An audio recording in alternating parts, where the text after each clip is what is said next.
UP के इतिहास में पहली बार अपराधियों में दिखा डर। सीएम योगी के काम की पीएम मोदी ने की तारीफ। यूपी में सार्थक बदलाव की शुरुआत।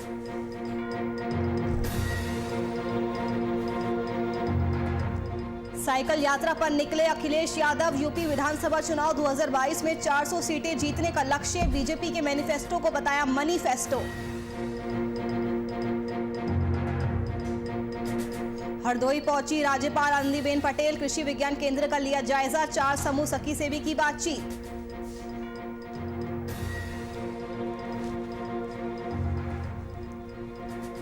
यूपी में एक बार फिर कोरोना ने पकड़ी रफ्तार। यूपी में कोरोना के 61 नए केस। लखनऊ से सामने आए 17 मामले।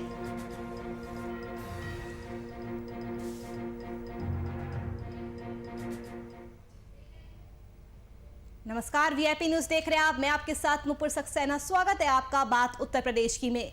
पीएम नरेंद्र मोदी ने गुरुवार को उत्तर प्रदेश के पीएम कल्याण अन्न योजना के लाभार्थियों को संबोधित किया। आपको बता दें कि पीएम ने संबोधित करते हुए कहा कि राज्य की योगी सरकार ने बहुत ही अच्छा काम किया है। पीएम नरेंद्र मोदी ने कहा कि इन लोगों ने यूपी को नहीं बल्कि खुद को समृद्ध करने का काम किया है।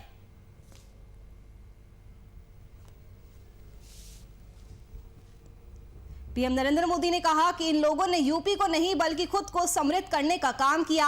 आगे उन्होंने कहा कि यूपी की डबल इंजन सरकार ने प्रदेश को देखने का दुनिया भर का नजरिया बदला है।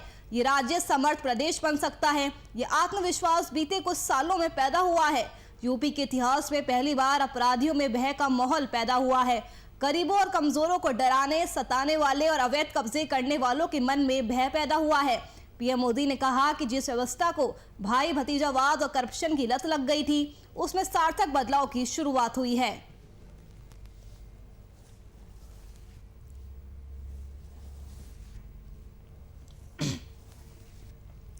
तो यूपी के इतिहास में पहली बार अपराधियों में डर दिखाई दे रहा है। सीएम योगी के काम की पीएम मोदी ने भी जमकर तारीफ की है। आपको बता दें कि पीएम नरेंद्र मोदी गुरुवार को पीएम गरीब कल्याण अन्न योजना के लाभार्थियों को संबोधित कर रहे थे और इसी दौरान उन्होंने राज्य की योगी सरकार की जमकर सराहना की। पीएम नरेंद्र मोदी ने कहा कि इन लोगों ने यूपी को नहीं बल्कि खुद को समृद्ध करने का काम किया। उन्होंने कहा कि यूपी की डबल इंजन सरकार ने प्रदेश को देखने का दुनिया भर का नजरिया बदला है। ये राज्य समर्थ प्रदेश बन सकता है। यह आत्मविश्वास बीते कुछ सालों में पैदा हुआ है। यूपी के इतिहास में पहली बार अपराधियों में भय का माहौल पैदा हुआ है। गरीबों और कमजोरों को डराने, सताने वाले और अवैध कब्जे करने वाले के मन में भय पैदा हुआ है। पीएम मोदी ने आगे कहा कि जिस व्यवस्था को भाई भतीजावाद और करप्शन की लत लग गई थी, उसमें सार्थक बदलाव की शुरुआत हुई है। तो पीएम नरेंद्र मोदी ने आज सीएम योगी और उनके काम की जमकर तारीफ की है। उन्होंने कहा है कि यूपी में सार्थक बदलाव की शुरुआत है। तो पीएम मोदी आपको बता दें गरीब कल्याण अन्न योजना के लाभार्थियों को संबोधित कर रहे थे और उसी दौरान उन्होंने सीएम योगी की जमकर तारीफ भी की। उन्होंने कहा कि इन लोगों ने यूपी को नहीं बल्कि खुद को समृद्ध करने का काम किया। उन्होंने कहा कि यूपी की डबल इंजन सरकार ने प्रदेश को देखने का दुनिया भर का नजरिया बदला है। ये राज्य समर्थ प्रदेश बन सकता है। ये आत्मविश्वास बीते कुछ सालों में पैदा हुआ है और यूपी के इतिहास में पहली बार ऐसा हुआ है जब अपराधियों में भय का माहौल पैदा हुआ है। गरीबों और कमजोरों को डराने, सताने वाले और अवैध कब्जा करने वालों के मन में डर पैदा हुआ है। मुख्यमंत्री योगी आदित्यनाथ ने ट्वीट कर कहा कि आज 5 अगस्त की ऐतिहासिक तिथि को एक इतिहास और बन गया।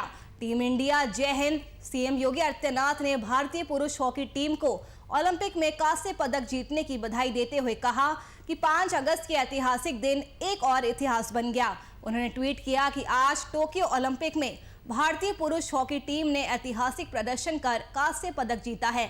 आज की सफलता ने भारतीय हॉकी के इतिहास में एक स्वर्णिम अध्याय को जोड़ा है। टीम इंडिया की इस उपलब्धि पर पूरे देश को गर्व है। हार्दिक बधाई टीम इंडिया, जय हिंद। वहीं एक अन्य ट्वीट में उन्होंने कहा कि आज 5 अगस्त की ऐतिहासिक तिथि को एक और इतिहास बन गया।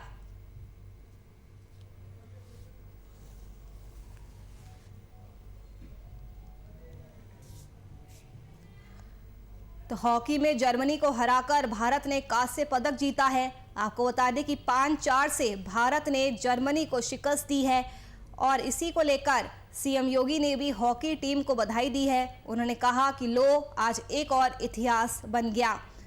सीएम योगी ने ट्वीट कर कहा कि 5 अगस्त की ऐतिहासिक तिथि को एक इतिहास और बन गया। टीम इंडिया जय हिंद। उत्तर प्रदेश के मुख्यमंत्री योगी आदित्यनाथ ने भारतीय पुरुष हॉकी टीम को ओलंपिक में कांस्य पदक जीतने की बधाई दी। उन्होंने कहा कि 5 अगस्त की ऐतिहासिक दिन एक और इतिहास बन गया। उन्होंने ट्वीट किया कि आज टोक्यो ओलंपिक में भारतीय पुरुष हॉकी टीम ने ऐतिहासिक प्रदर्शन किया है और कांस्य पदक जीता है और आज की सफलता ने भारतीय हॉकी के इतिहास में एक स्वर्णिम अध्याय को जोड़ा है। टीम इंडिया की इस उपलब्धि पर पूरे देश को गर्व है। वहीं एक अन्य ट्वीट में उन्होंने कहा कि आज 5 अगस्त की ऐतिहासिक तिथि को एक और इतिहास बन गया। टीम इंडिया जय हिंद। जिस तरह से हॉकी में जर्मनी को हराकर भारत ने कांस्य पदक जीता है, आपको बता दें कि पीएम नरेंद्र मोदी, राष्ट्रपति, गृह मंत्री सभी ने टीम इंडिया को बधाई दी है। 5-4 से भारत ने शिकस्त दी है। सीएम योगी आदित्यनाथ ने भी टीम इंडिया को इस शानदार जीत के लिए बधाई दी है। टीम इंडिया में पुरुष हॉकी टीम ने ओलंपिक में शानदार प्रदर्शन किया, कांस्य पदक जीता है। जीत के बाद सीएम योगी ने हॉकी टीम को भी बधाइयां दी है, शुभकामनाएं दी है। उन्होंने कहा कि लो आज एक और इतिहास बन गया।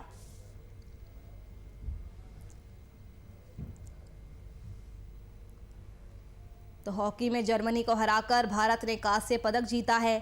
5-4 से भारत ने शिकस्त दी है और इस जीत के बाद सीएम योगी आदित्यनाथ ने भी हॉकी टीम को बधाई दी। उन्होंने कहा कि लो आज एक और इतिहास बन गया। उन्होंने ट्वीट करके बधाई दी है, कहा कि आज टोक्यो ओलंपिक में भारतीय पुरुष हॉकी टीम ने ऐतिहासिक प्रदर्शन कर कांस्य पदक जीता है। आज की सफलता ने भारतीय हॉकी के इतिहास में एक स्वर्णिम अध्याय को जोड़ा है। टीम इंडिया की इस उपलब्धि पर पूरे देश को गर्व है। हार्दिक बधाई टीम इंडिया जय हिंद। वहीं एक अन्य ट्वीट में सीएम योगी ने कहा कि आज 5 अगस्त की ऐतिहासिक तिथि को एक और इतिहास बन गया। तो पुरुष हॉकी टीम ने ओलंपिक में शानदार जीत हासिल की है। आपको बता दें कि हॉकी टीम ने कांस्य पदक जीता है। जीत के बाद सीएम योगी ने भी हॉकी टीम को बधाई दी है। उनका कहना है कि लो आज 5 अगस्त के दिन एक और इतिहास बन गया। तो टीम इंडिया में पुरुष हॉकी टीम ने शानदार प्रदर्शन किया है, ओलंपिक में कांस्य पदक अपने नाम किया है। जीत के बाद सीएम योगी ने भी हॉकी टीम को बधाई दी। उन्होंने कहा कि लो आज एक और इतिहास बन गया। आज की सफलता ने भारतीय हॉकी के इतिहास में एक स्वर्णिम अध्याय को जोड़ा है। टीम इंडिया की इस उपलब्धि पर पूरे देश को गर्व है। हार्दिक बधाई टीम इंडिया। वही एक अन्य ट्वीट में उन्होंने कहा कि आज 5 अगस्त की ऐतिहासिक तिथि को एक और इतिहास बन गया। तो टीम इंडिया में पुरुष हॉकी टीम ने ओलंपिक में शानदार जीत हासिल की है। जीत के बाद सीएम योगी ने हॉकी टीम को बधाई दी है। उन्होंने कहा कि लो आज एक और इतिहास बन गया।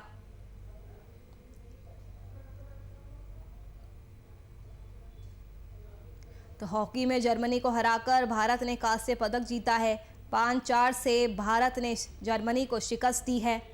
आपको बता दें कि पीएम मोदी, राष्ट्रपति रामनाथ कोविंद और गृह मंत्री ने भी हॉकी टीम को बधाइयां दी है। इसके अलावा आपको बता दें कि जीत के बाद सीएम योगी ने भी हॉकी टीम को शुभकामनाएं दी है। सीएम योगी ने ट्वीट कर कहा कि आज 5 अगस्त की ऐतिहासिक तिथि को एक इतिहास और बन गया। टीम इंडिया जय हिंद।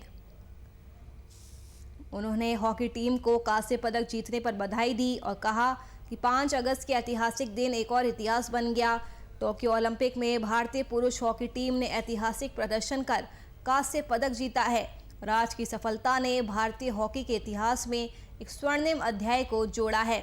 टीम इंडिया की इस उपलब्धि पर पूरे देश को गर्व है। हार्दिक बधाई टीम इंडिया।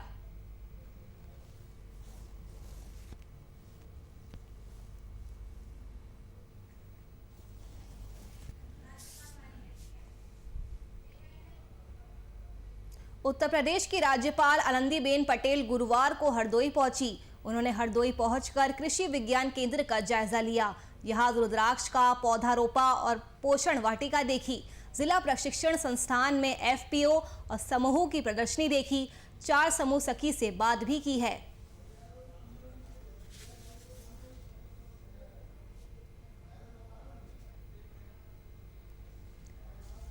तो राज्यपाल आनंदीबेन पटेल हरदोई पहुंची। उन्होंने कृषि विज्ञान केंद्र का जायजा लिया। इसके अलावा राज्यपाल आनंदीबेन पटेल ने 4 समूह सखी से भी बातचीत की है। तो उत्तर प्रदेश की राज्यपाल आनंदीबेन पटेल हरदोई पहुंची।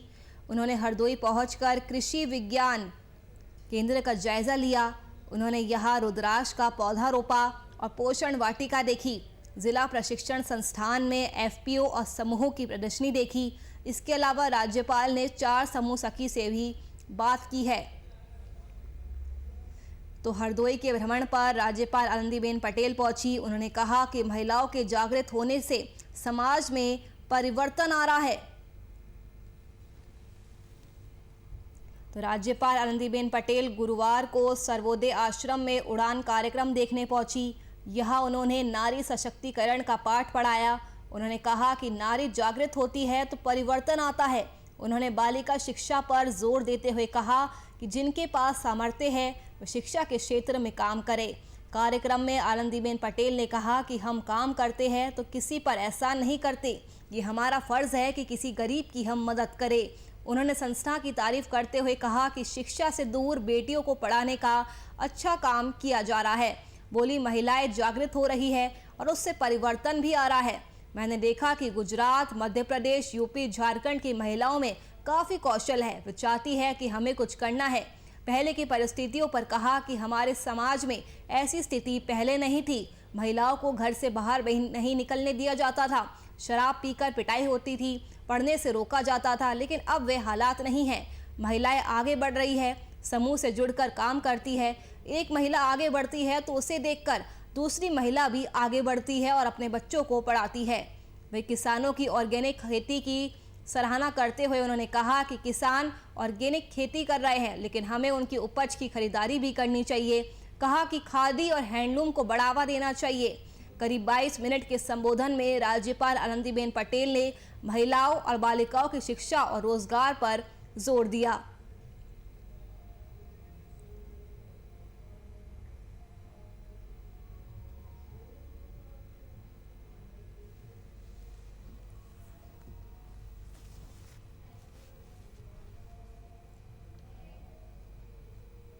यूपी चुनाव 2022 पास आते ही राजनीतिक हलचल भी तेज हो गई है। अखिलेश यादव ने उत्तर प्रदेश में 400 सीटें जीतने का लक्ष्य लेकर साइकिल यात्रा निकाली। इसी के साथ उनके कार्यकर्ताओं में भी काफी ज्यादा जोश देखने को मिला। विपक्ष पर हमला बोलते हुए अखिलेश यादव ने कहा कि बीजेपी में अपराधियों की भरमार है। वो मैनिफेस्टो नहीं, मैनिफेस्टो बनाते हैं। उनके लिए राजनीतिक व्यापार है। बीजेपी की सरकार ने कोरोना के दौरान लोगों की मदद नहीं की और बड़ी संख्या में मौतें हुई है। तो अखिलेश यादव साइकिल यात्रा पर निकले। उन्होंने यूपी चुनाव में 400 सीटें जीतने का टारगेट रखा है। इसके अलावा अखिलेश यादव ने बीजेपी सरकार पर जमकर निशाना साधा। उन्होंने कहा कि बीजेपी का मैनिफेस्टो नहीं बल्कि वो मनीफेस्टो है। इस दौरान कार्यकर्ताओं में भी काफी ज्यादा जोश देखने को मिला। तो समाजवादी पार्टी के मुखिया अखिलेश यादव ने सपा कार्यालय पर मीडिया को संबोधित करते हुए कहा कि 2022 के चुनाव में समाजवादी पार्टी 400 सीटें जीतेगी। जनता बीजेपी से नाराज है। बीजेपी सरकार ने जनता को धोखा दिया है। उन्होंने कहा कि बीजेपी में अपराधियों की भरमार है। वो मैनिफेस्टो नहीं, मनीफेस्टो बनाते हैं। उनके लिए राजनीतिक व्यापार है। बीजेपी की सरकार ने कोरोना के दौरान लोगों की मदद नहीं की और बड़ी संख्या में मौतें हुई है। और इस संबोधन के बाद अखिलेश यादव सपा कार्यालय से साइकिल यात्रा के लिए निकल पड़े। उनके साथ बड़ी संख्या में कार्यकर्ताओं का हुजूम देखने को मिला। आपको बता दें कि आज प्रदेश की हर तहसील पर साइकिल यात्रा निकाली जा रही है। इस दौरान पार्टी कार्यकर्ताओं में जोश बढ़ने के साथ ही बीजेपी की नीतियों का विरोध किया जा रहा है। अखिलेश यादव ने कहा कि बीजेपी सरकार ने 5 साल के कार्यकाल में समय और संसाधनों का दुरुपयोग करके लोकतंत्र की धज्जियां उड़ाई है। राजनीति की गरिमा को क्षति पहुंचाने के साथ झूठ और पाखंड के सहारे वैचारिक प्रदूषण फैलाया है। अखिलेश यादव ने आगे आरोप लगाया कि सपा के कामों को अपना बताकर बीजेपी ने जनता को बरगलाने का काम किया है। उन्होंने कहा कि साइकिल यात्रा के जरिए अन्याय के खिलाफ संघर्ष का ऐलान किया जा रहा है। प्रमुख रूप से आजम खान को फर्जी मुकदमों में फंसाकर जेल में रखने, अपराध और भ्रष्टाचार, महंगाई, महिला उत्पीड़न, कृषि कानूनों, आरक्षण पर प्रहार आदि का विरोध किया जाएगा। तो यूपी में अगले साल विधानसभा चुनाव है और उसी को लेकर अखिलेश यादव या पूरी तरह से एक्शन मोड में नजर आ रहे हैं। अखिलेश यादव ने 400 सीटें जीतने का टारगेट रखा है और इसी टारगेट को लेकर अखिलेश यादव ने आज साइकिल यात्रा निकाली है और इस दौरान कार्यकर्ताओं में भी काफ़ी ज़्यादा जोश देखने को मिला है।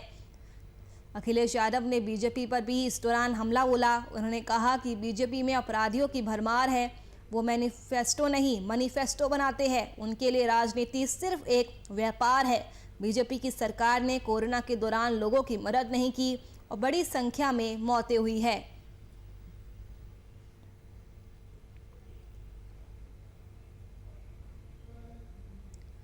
तो साइकिल यात्रा से पहले अखिलेश यादव ने बड़ा दावा किया है। उन्होंने कहा है कि समाजवादी पार्टी 400 सीटें जीतेगी। तो यूपी में अगले साल की शुरुआत में विधानसभा चुनाव है।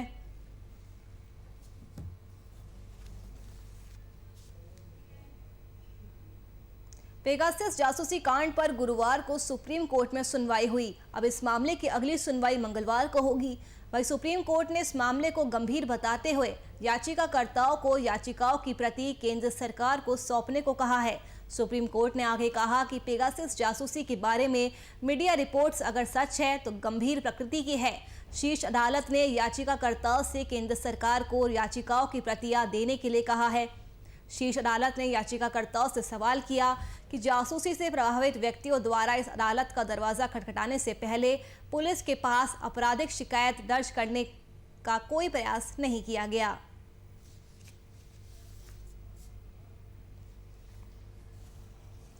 तो पेगासस जासूसी कांड पर सुप्रीम कोर्ट में आज सुनवाई हुई। अब अगली सुनवाई इस पूरे मामले में मंगलवार को होगी। तो वही आपको बता दें कि सुप्रीम कोर्ट ने इस मामले को बेहद ही गंभीरता से लिया है। उन्होंने याचिकाकर्ताओं को याचिकाओं की प्रति केंद्र सरकार को सौंपने को कहा है। इसके अलावा सुप्रीम कोर्ट ने सवाल उठाया है कि अभी तक इस मामले में आईटी एक्ट, टेलीग्राफ एक्ट के तहत मामला दर्ज क्यों नहीं किया गया है। तो शीर्ष अदालत ने याचिकाकर्ताओं से केंद्र सरकार को याचिकाओं की प्रतियां देने के लिए कहा है। इसके अलावा सुप्रीम कोर्ट ने याचिकाकर्ताओं से सवाल किया कि जासूसी से प्रभावित व्यक्तियों द्वारा इस अदालत का दरवाज़ा खटखटाने से पहले पुलिस के पास आपराधिक शिकायत दर्ज करने की कोई भी कोशिश नहीं की गई। तो पेगासस मामला शांत होने का नाम नहीं ले रहा है। आपको बता दें कि संसद के मानसून सत्र में भी पेगासस विवाद को लेकर काफ़ी ज़्यादा हंगामा देखने को मिला। कार्रवाई काफ़ी हद तक प्रभावित हुई। तो वही सुप्रीम कोर्ट ने कहा है कि जासूसी के आरोप अगर सही है तो ये बहुत ही गंभीर मामला है। तो सुप्रीम कोर्ट ने पेगासस जासूसी मामले की स्वतंत्र जांच के अनुरोध वाली याचिकाओं पर गुरुवार को सुनवाई शुरू करते हुए कहा कि अगर इसके बारे में रिपोर्ट सही है तो जासूसी के आरोप गंभीर है। सीजेआई एनवी रमन और जस्टिस सूर्यकांत की बेंच ने शुरू में एडिटर्स गिल्ड ऑफ इंडिया और वरिष्ठ पत्रकार एन राम और शशि कुमार की ओर से पेश वरिष्ठ वकील कपिल सिब्बल से कुछ सवाल पूछे। सीजेआई ने कहा कि इस सब से जाने से पहले हमारे कुछ सवाल है। इसमें कोई शक नहीं, अगर रिपोर्ट सही है तो आरोप गंभीर है। उन्होंने ये कहते हुए देरी का मुद्दा उठाया कि ये मामला 2019 में सामने आया था। आगे चीफ जस्टिस ने कहा कि जासूसी की रिपोर्ट 2019 में सामने आई थी। मुझे नहीं पता कि क्या अधिक जानकारी हासिल करने के लिए कोई प्रयास किए गए थे। उन्होंने कहा कि वे ये नहीं कहना चाहते कि यह एक बाधा थी। शीर्ष अदालत ने कहा कि वे हर मामले के तथ्यों में नहीं जा रही है और अगर कुछ लोगों का दावा है कि उनके फ़ोन को इंटरसेप्ट किया गया था तो टेलीग्राफ कानून है जिसके तहत शिकायत दर्ज कराई जा सकती है।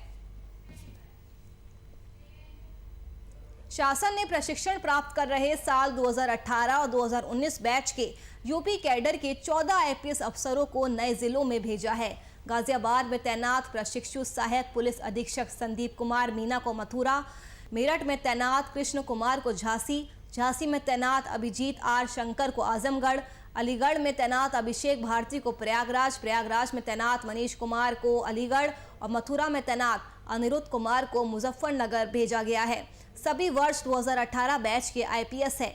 इसी तरह वर्ष 2019 बैच के प्रशिक्षु आईपीएस में से आगरा में तैनात प्रशिक्षु सहायक पुलिस अधीक्षक मृगांक शेखर पाठक को कमिश्नरेट कानपुर नगर, लखनऊ में तैनात प्रीति यादव को सहारनपुर, मुरादाबाद में तैनात आकाश पटेल को गाजियाबाद, वाराणसी में तैनात सागर जैन को मुरादाबाद, गाजियाबाद में तैनात सारव नानटी को शाहजहांपुर, बरेली में तैनात सत्यनारायण प्रजापत को आगरा आदि को इस तरह से तैनात किया गया है।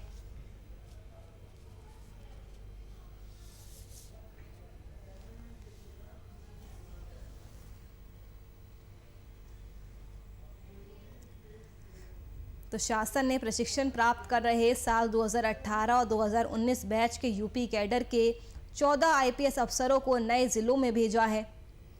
तो बड़ा फेरबदल किया गया है। गाजियाबाद में तैनात प्रशिक्षु सहायक पुलिस अधीक्षक संदीप कुमार मीना को मथुरा, मेरठ में तैनात कृष्ण कुमार को झांसी, झांसी में तैनात अभिजीत आर शंकर को आजमगढ़, अलीगढ़ में तैनात अभिषेक भारती को प्रयागराज, प्रयागराज में तैनात मनीष कुमार शांडिल्य को अलीगढ़ और मथुरा में तैनात अनिरुद्ध कुमार को मुजफ्फरनगर भेजा गया है। आपको बता दें कि ये सभी वर्ष 2018 बैच के आईपीएस अफसर है। इसी तरह वर्ष 2019 बैच के प्रशिक्षु आईपीएस में से आगरा में तैनात प्रशिक्षु सहायक पुलिस अधीक्षक मृगांक शेखर पाठक को कमिश्नरेट कानपुर नगर, लखनऊ में तैनात प्रीति यादव को सहारनपुर, मुरादाबाद में तैनात आकाश पटेल को गाजियाबाद, वाराणसी में तैनात सागर जैन को मुरादाबाद, गाजियाबाद में तैनात सारव नानटी को शाहजहांपुर, बरेली में तैनात सत्यनारायण प्रजापत को आगरा, गोरखपुर में तैनात शशांक सिंह को बुलंदशहर और मुजफ्फरनगर में तैनात विवेक चंद्र यादव को मेरठ भेजा गया है।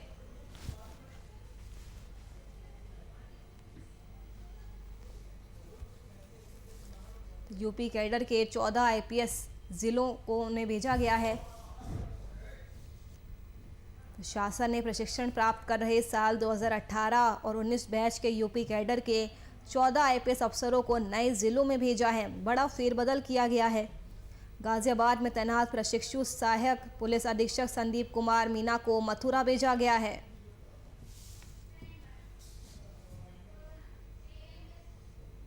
उत्तर प्रदेश के साथ लखनऊ में कोरोना संक्रमितों के मामलों ने एक बार फिर लोगों को डराना शुरू कर दिया है। बुधवार को जारी कोरोना आंकड़ों में यूपी के अंदर नए संक्रमितों की संख्या में मामूली कमी देखने को मिली। वहीं राज्य में अस्पताल से डिस्चार्ज होने वाले भी कम रहे। इससे एक्टिव केस की संख्या में बढ़ोतरी सामने आई है। लखनऊ में बीते 2 दिनों से लगातार नए मरीजों की संख्या के साथ एक्टिव केस के ग्राफ में भी बढ़ोतरी हुई है। तो उत्तर प्रदेश में एक बार फिर से कोरोना ने रफ्तार पकड़ ली है। आपको बता दें कि बीते 24 घंटे में 61 नए केस सामने आए हैं। अगर बात राजधानी लखनऊ की करें तो लखनऊ से ही 17 नए केस सामने आए हैं। तो एक बार फिर से कोरोना का ग्राफ बढ़ता हुआ नजर आ रहा है। लखनऊ की बात की जाए तो 17 केस वहां से सामने आए हैं। मामूली कमी देखी गई है आंकड़ों में। वहीं राज्य में अस्पताल से डिस्चार्ज होने वाले भी कम रहे। इससे एक्टिव केसेस की संख्या में बढ़ोतरी दर्ज की गई है। लखनऊ में बीते 2 दिनों से लगातार नए मरीजों की संख्या के साथ एक्टिव केस में भी बढ़ोतरी देखने को मिल रही है। तो कहीं ना कहीं लोगों की लापरवाही की वजह से एक बार फिर से कोरोना ने रफ्तार पकड़ ली है। अभी भी आवश्यकता है नियमों का पालन करने की, मास्क और सोशल डिस्टेंसिंग का पालन करने की। तो उत्तर प्रदेश में एक बार फिर से कोरोना ने रफ्तार पकड़ ली है। यूपी में कोरोना के 61 नए मामले सामने आए हैं। वहीं अगर बात राजधानी लखनऊ की करें तो लखनऊ से 17 नए केस सामने आए हैं। तो धीरे धीरे एक बार फिर से यूपी में कोरोना ने रफ्तार पकड़ना शुरू कर दी है।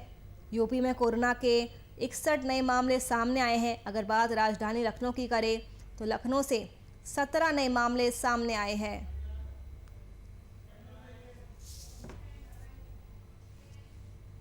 चलिए फिलहाल के लिए इस बुलेटिन में मेरे साथ इतना ही। देश और दुनिया की तमाम खबरों के लिए आप देखते रहिए VIP न्यूज़। नमस्कार।